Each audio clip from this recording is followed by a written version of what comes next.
예, 저는 감리교회에서 오랜 동안 일을 해온 이상윤 목사입니다. 오늘 여러분들과 얘기를 나누려는 가장 중요한 관심사는 종교개혁 500주년을 맞이해서 그 의미를 되새겨보는, 그러면서 앞으로 어떻게 글로벌한 현 시대 상황에서 교회가 맡겨진 사명을 제대로 수행해서 새로운 21세기의 종교개혁을 완성해 나갈 수 있을 것인가 하는 데 대해서 말씀 논하면서 서로 은혜 받고자 합니다.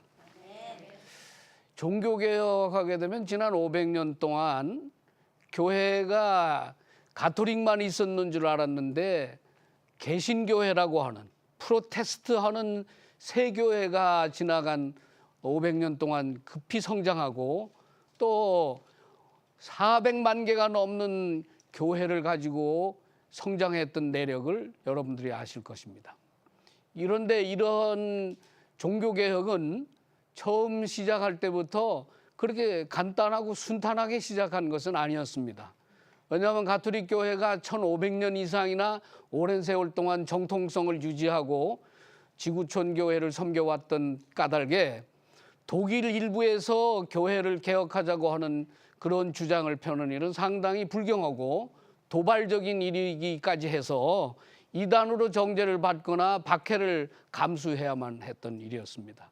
그렇기 때문에 16세기에 와서 마르틴 루터의 이 종교개혁이 크게 각광받는 이후에는 그 전에 13세기에 존 위클리프라고 하는 영국의 성경 번역자가 영국어로 돼 있는 성경을 번역하면서 신앙적인 독보성을 갖게 되고 교회 치리와 마찰을 일으키니까 그 사람은 결국은 교회로부터 이단시되고 정죄를 받았던 데서부터 출발합니다. 체코에서도 복음주의 형제단이 후스라는 사람을 통해서 새로운 종교에 대한 깨우침을 서로 나누게 됐는데, 그도 1415년에 콘스탄스에 모여 있는 가톨릭 교회 사람들을 통해서 정죄를 받고 결국은 원치도 않았던 화형을 당하면서 종교개혁이 실패로 돌아갔던 일이 있습니다. 그렇기 때문에 1517년에 일어났던 이 비텐베르크 교회 정문에 내왔던 95개 조문이라고 하는 것은 마르틴 루터 개인만이 겪었던 천주교회의 문제, 가톨릭 교회의 여러 오류를 말하는 것이 아니고 지나간 1500년 동안에 정교하게 짜여진 교리와 신학을 갖고 있었지만 교회가 내부적으로 타락하고 부패해서 도저히 돌이킬 수 없는 지경에까지 이르렀던 것을 고발하고 그 문제를 공유하면서 교리와 신학을 새롭게 설정하는 것이 종교개혁의 문제라고 하는 이 마르틴 루터의 주장을 사람들이 서서히 이해하게 됐습니다. 그런데 유럽에서는 어떤 일이 있었냐면 프랑스나 스페인, 인접국인 네덜란드, 또 바다 건너 영국만 해도 이미 국가의식이 생겨서 왕조가 나라를 유지하고 있었지만 유감스럽게도 라인 강변에 흩어져 있는 한자동맹의 상혁 활동가들이나 또는 황제를 뽑아서 그 세력을 유지해주는 선제후나 대주교들은 독일이라는 나라를 강력하게 다스리는 왕이 없이 그렇게 어려움 중에 나라가 있었습니다. 그래서 스페인의 혈통에 의해서 탄생한 왕이 당시 마르틴 루터 시대에 통치를 하고 있었는데 그분의 의지가 천주교회의 요구를 제대로 반영하지 못하면서 이 종교개혁은 새로운 활력을 얻게 됐던 것입니다. 그래서 마르틴 루터가 단지 종교개혁의 95개조만을 주장하지 않고 전체적인 독일 인민들의 방식을 합성한 그런 신앙적인 확신, 믿음만이 모든 문제를 해결한다 해서 그 자기 주장을 굽히지 않고 보름스 국회라는 곳에 가서 타협하지 않는 자신의 신앙의 고백을 하면서 종교개혁이 본격화되고 그것이 1529년에 저 유명한 아우스부르크 신앙고백이라는 것으로 탄생됩니다. 그러니까 이 1517년에 종교개혁의 그 문제 제기가 1529년에 와서 비로소 개신교회, 저항하는 새교회라는 이름으로 탄생하게 된 것이죠.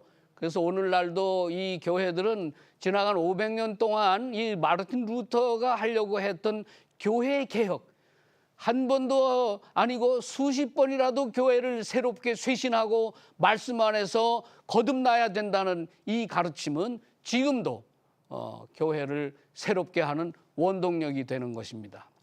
500년 동안 가만히 보면 이 독일의 루터 교회를 우리는 복음교회라고 부릅니다. 그것은 가톨릭에 반한다는 뜻의 복음입니다. 그런데 그 후에 온 개혁교회들은 복음이란 말을 구태여 붙이지 않고 개혁이란 이름의 교회를 시작했는데요.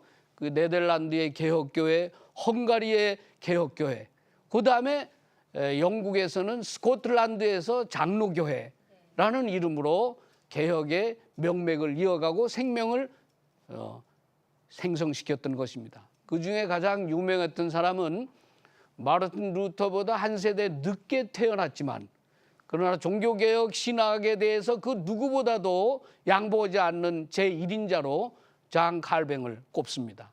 그는 제네바에 우연히 여행 중에 들렸다가 윌리엄 파렐의 설득에 설복당하고 결국은 제네바에서 그의 목회를 시작하게 됐는데 그의 개혁 목회는 처음에는 시민의회와 갈등도 있었고 치리회와의 여러 가지 어려운 난제가 있었지만 4명의 용감무쌍한 개혁의 목사들이 목사회를 중심으로 똘똘 뭉쳐서 제네바 신앙을 쇄신하고 또 우상 숭배를 타파하고 그리고 가톨릭 교회에 저항하는 새로운 시민사회의 개혁교회를 만들어냈습니다. 여러분들이 혹시 기회가 돼서 제네바를 여행하게 되면 그 제네바의 피에르 성당이라고 하는 유명한 개혁교회 본고장을 찾아서 볼 수 있는데요. 한국 사람들은 익숙합니다. 왜 익숙하냐면은 장 칼뱅에 의해서 한국처럼 장로교회가 크게 부흥하고 번성한 부흥성장한 교회가 다로 없기 때문에 그렇고 또 하나는 지금 지구상에서 그 어느 곳보다도 장 칼뱅의 개혁신앙과 그 신조를 충실하게 따르는 교회가 없기 때문에 그렇습니다. 그런데 이 장 칼뱅의 이 세 교회는 어떤 교회였느냐? 거기는 첫째도 둘째도 성경 안에 개혁신앙을 가지고 중세의 어둠을 해치고 새로운 빛된 교회를 만들기 위해서 장 칼뱅이 노력하고 헌신했다는 데서 그 교회의 가치가 있습니다. 그런데 그는 더 위대했던 것이 그를 이끌어냈던 윌리엄 파렐의 말을 충실히 들었을 뿐만 아니라 그를 따랐던 버군디 공작의 아들이었던 데오도 베자를 통해서 그의 신학이 칼빈주의라는 신학으로 형성이 됐고 또 그것을 통해서 네덜란드 장로교회가 이 데오도 베자의 저 유명한 신앙교리 타락론이라고 하는 구원론을 가지고서 완성을 시킴으로써 개혁교회 곧 장로교회의 기틀을 마련하는데 성공했기 때문입니다. 칼뱅에 대해서는 많은 사람들이 이구동성 칭찬하는 가장 핵심은 그는 약관 24세에 하나님의 부름을 받아서 성령 체험을 하고 그리고 27세가 됐을 때는 저 유명한 기독교 강요라는 천재적인 사람만이 감히 쓸 수 있다는 강요를 지었고 그 후에 4차례에 걸쳐서 평생에 그의 모든 신학적인 성취를 다 쏟아부었던 기독교 강요를 완성시키기에 이르게 됩니다. 그는 그뿐만 아니라 교회에서는 성경을 가르치는 교사요 주일이면 설교를 했고 또 제네바 아카데미를 건설해서 수 없는 영재들을 일으켜서 개혁의 전의로 일꾼으로 세웠으며 또 제네바뿐만 아니라 스위스 개혁교회 나가서 네덜란드와 헝가리와 스코틀랜드와 영국에서 청교도 운동을 일으키는데 결정적인 신학적인 기여를 했습니다. 많은 사람들은 종교개혁이 혹시 정치적인 어떤 혁명이 아니었을까 또는 사회 변혁을 일으킨 것이 아니었을까 하고 생각합니다.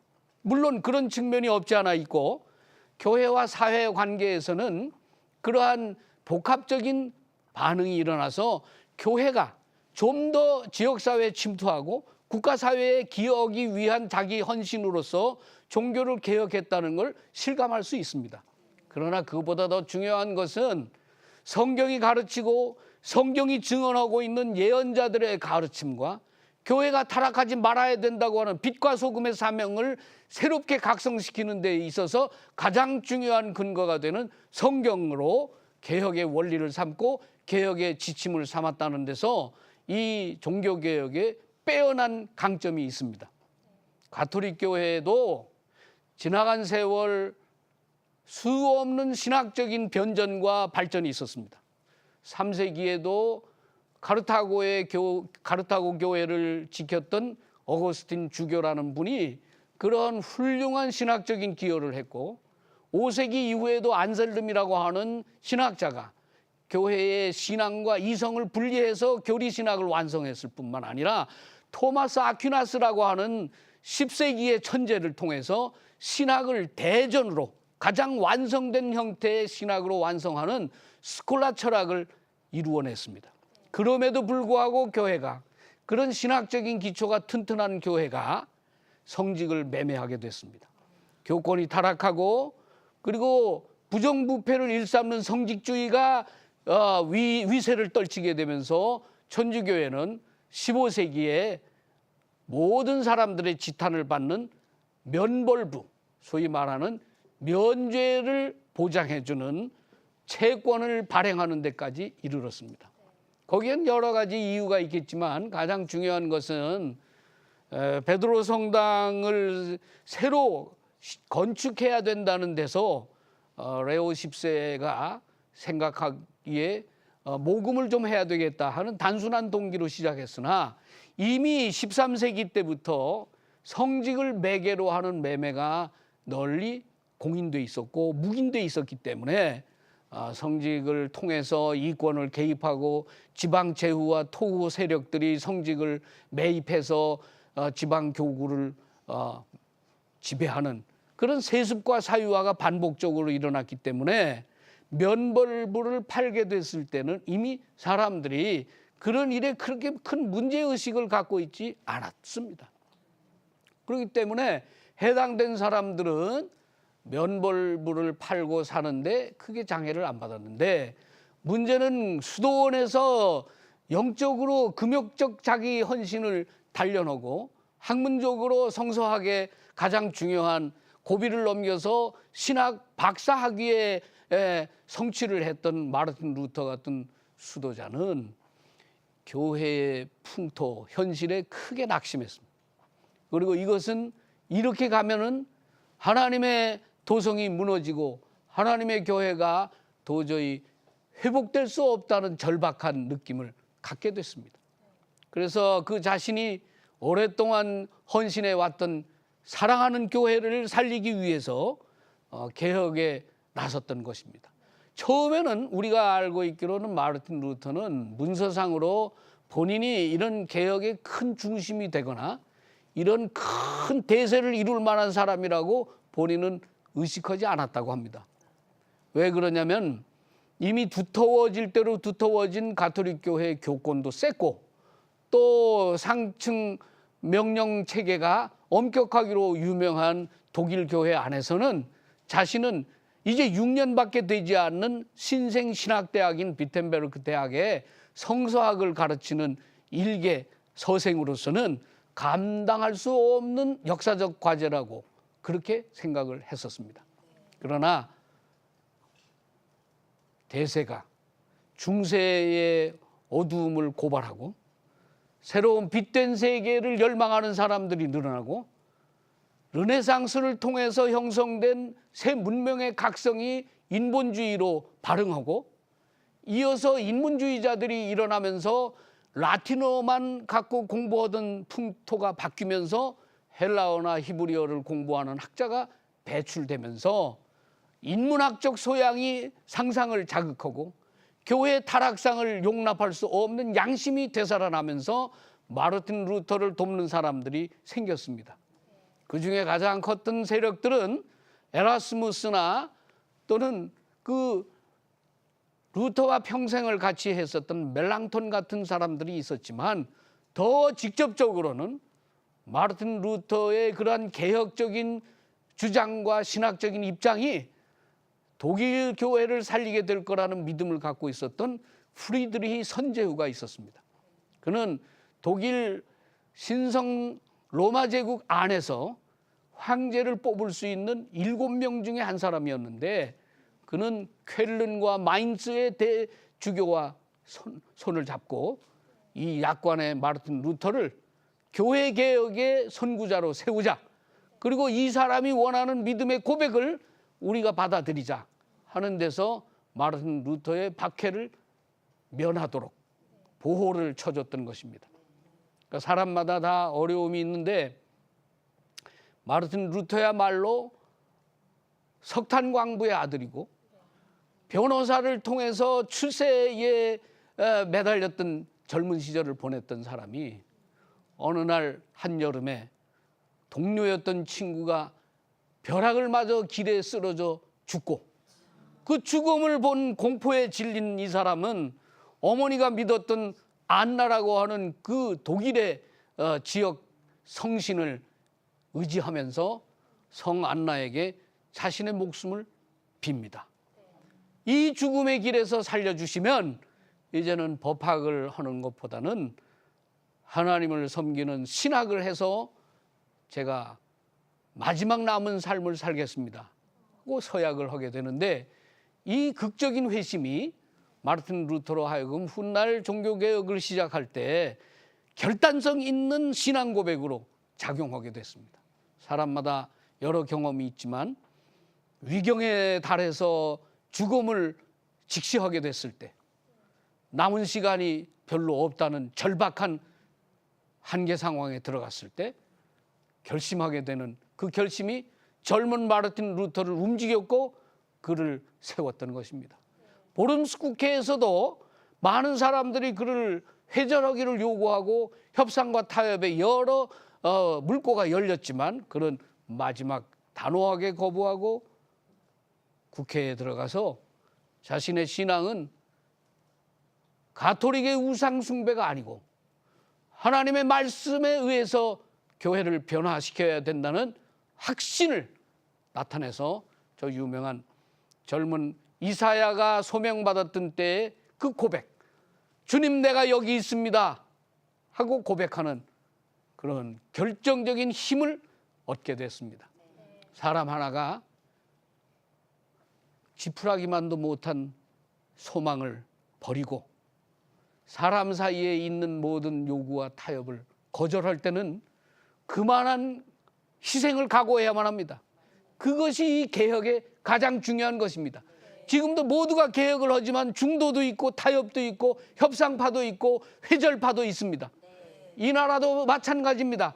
개혁이란 이름으로 수없는 많은 선량한 사람들이 부름을 역사의 전면에 나서지만 절박한 자신의 삶의 모두를 걸고 최선을 다해서 희생하고 결심하는 일은 흔치 않습니다.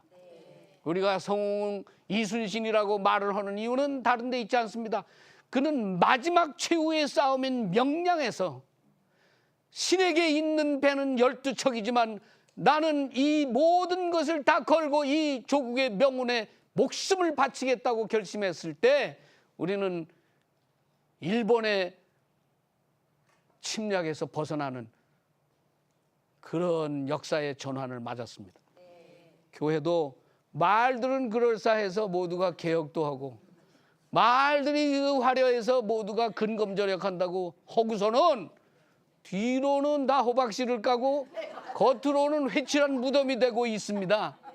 오늘 우리가 개혁을 말하는 사람들 얼굴을 뻔히 쳐다보는 거는 뭔가 속에 숨기고 진심이 부족한데 최선을 다하는 것처럼 용을 쓰고 몸부림을 치니까 보는 사람이 답답하고 애절해서 못 봐줍니다.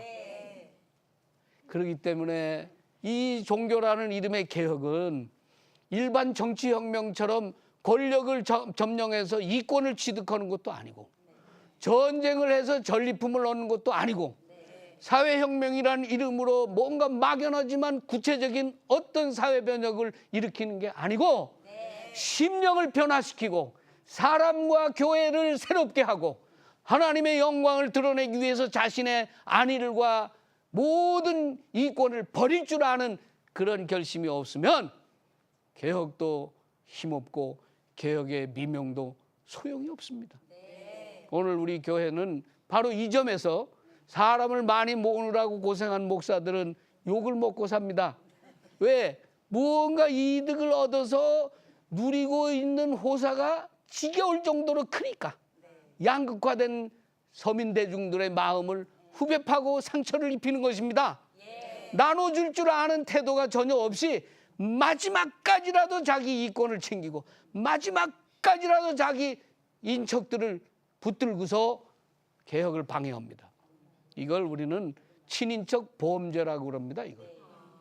이 개혁의 가장 결정적인 것은 동기는 성경에 있어서 믿음으로 말미암아 내가 산다는 확신이 있지만 친인척의 올무에 걸려서 이 현란한 사기술로 개혁을 방해하고 개혁을 좌절시키는 것입니다. 그러므로 여러분 첫 시간이지만 이 절박한 개혁의 과제는 느끼고 체험하지 않으면 추구할 수 없고 따라다니다가도 중도에 낙오득이 딱 십상입니다. 왜? 상도 없고 실속도 없는데 누가 개혁을 합니까? 내가 나눠 먹을 게 확실하게 보장이 안 되는데 왜 개혁에 들어가서 자기가 희생당하겠습니까? 그러나 믿음으로 돌아보면 자신의 일신의 영달도 사랑도 믿음의 깊은 뜻으로 보자면 속사정을 아는 깊은 의리와 신뢰가 바탕을 이루지 않으면 개혁도 다 구두선이고 이름만 멀쩡하지 내용이 빈약한 개혁으로 전락하기가 쉽습니다. 경청해 주셔서 감사합니다.